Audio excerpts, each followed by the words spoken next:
I would love it. I would love it. It's like, so it's one of those girls like Emma or Tiff would like get in there in this top 16 and like kill it, just do their thing.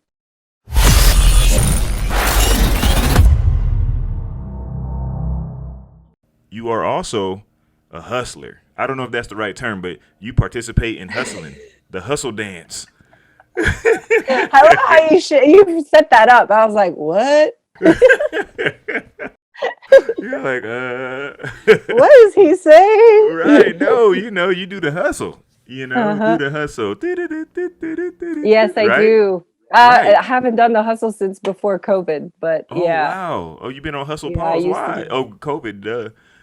So how did you get into that? Did you just Oh, want my to branch off and try some new things, bring some flavor, maybe take some things, bring it into your B girl in, or No, actually, it's through my mentor, B-Boy, my most recent mentor, B-Boy Crazy Smooth. Um, he taught me hustle. He started doing hustle, and then he was the one who started showing me hustle, and then I really just loved it and got into it. And I actually got I applied for a grant from the Canada Arts Council to do a training intensive with a mentor.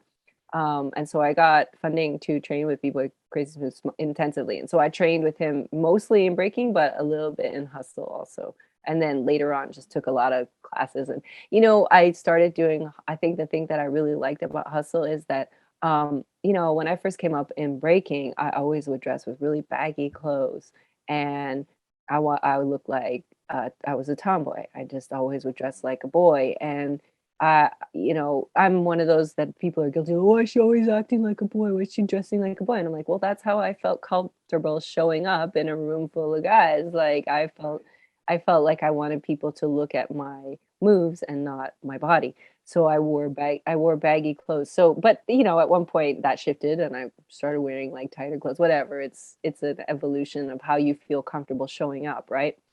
So but I also a lot often had the feeling that I wasn't able to integrate or find a way that I felt comfortable integrating my femininity, whatever you want to define that as. This could be a big topic and defined as many things for many people, but into breaking. I felt that, when you did your interview with Maka, I really liked how she said every person, male and female, has a masculine and a feminine side. And I do agree with that. It's the yin and the yang, right? So, it, and so I think also for if you're a woman, a female, and you're attracted to breaking, you're attracted to like a masculine energy. There is a masculine energy in the dance. It is a it's just masculine. inherent in there? Yeah. Yeah, but there are other aspects which are graceful. Like if you think a lot of the men who are dancing, right, and breaking, like traditionally dancing has been a predominantly female thing to do. And so many men have been criticized for being dancers and, not supported or like, been emasculated or criticized as men for dancing, even if it's breaking, which is this really masculine form, So, like, I know b-boys who've been criticized by their families, like, why do you want to be a dancer? Da, da, da, da. That's not what you should do as a man. So, these are all just stereotypes, right? But like, they affect people, and so for me, I felt that I couldn't really express my femininity in breaking. And so when I would go to hustle, that was a time when I could dress up like a woman.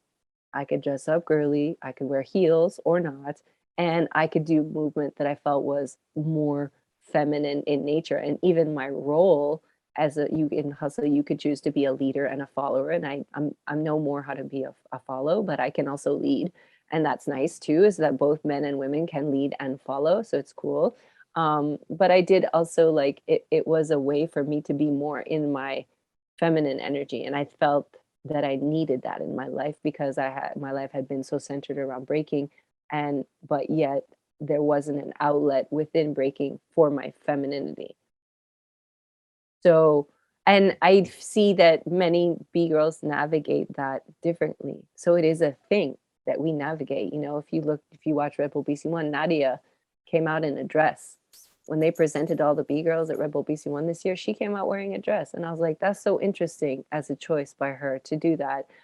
to remind people about her femininity. Then she went and changed, and she put on her Bgirl clothes, which were like made her look like a boy. You know, like But she was like, it let me was just make sure y'all understand. yeah, because she's a mom, you know, and I was like, wow, you know, that's so dope. Like she used that moment to make a statement about how she felt about her femininity or whatever that meant.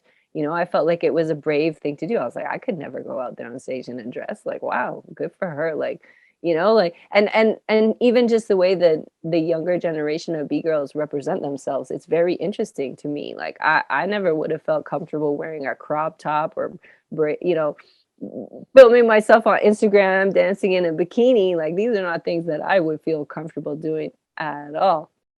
I So didn't know that this it's was like, even happening, but wow, yeah. oh, Chris, where you been? I'm like, wait, they were breaking in a bikini? Oh yeah, this happens a lot on Instagram.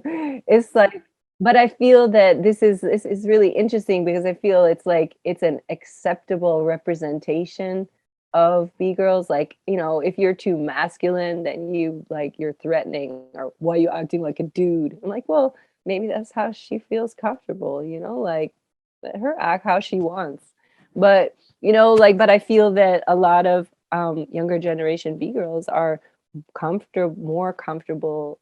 Maybe this is just me generalizing, but it seems to be a thing, is that that maybe even there's a necessity for B-girls to express themselves as women outside of their B-girl life.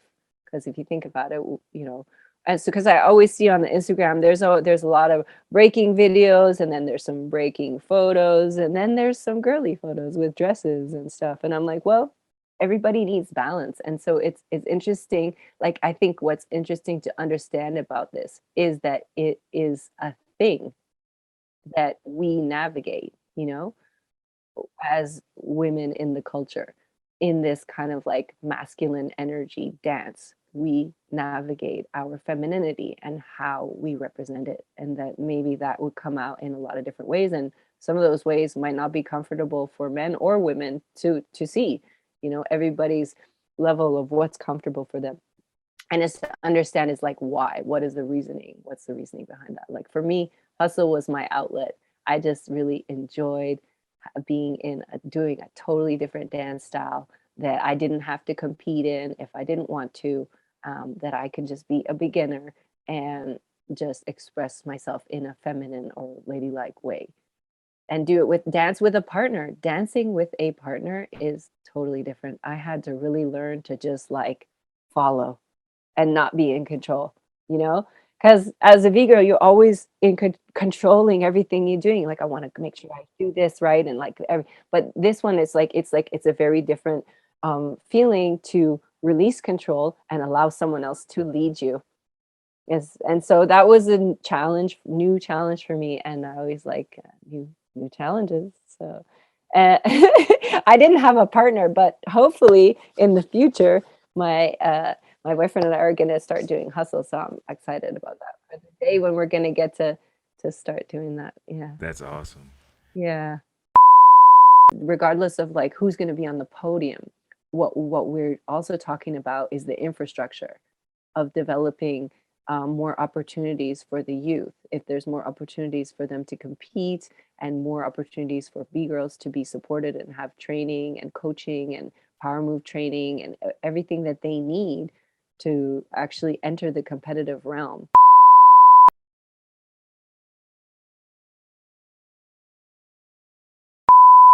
For more quality content from Beyond the Cypher with Illskillz, don't forget to press the like and subscribe buttons. Also, feel free to follow us on Facebook and Instagram at Beyond the Cypher. Let us know how we're doing down in the comment section, and to make sure you don't miss anything from the channel, smash that notification bell. We appreciate the love and support. Peace. Until the next episode.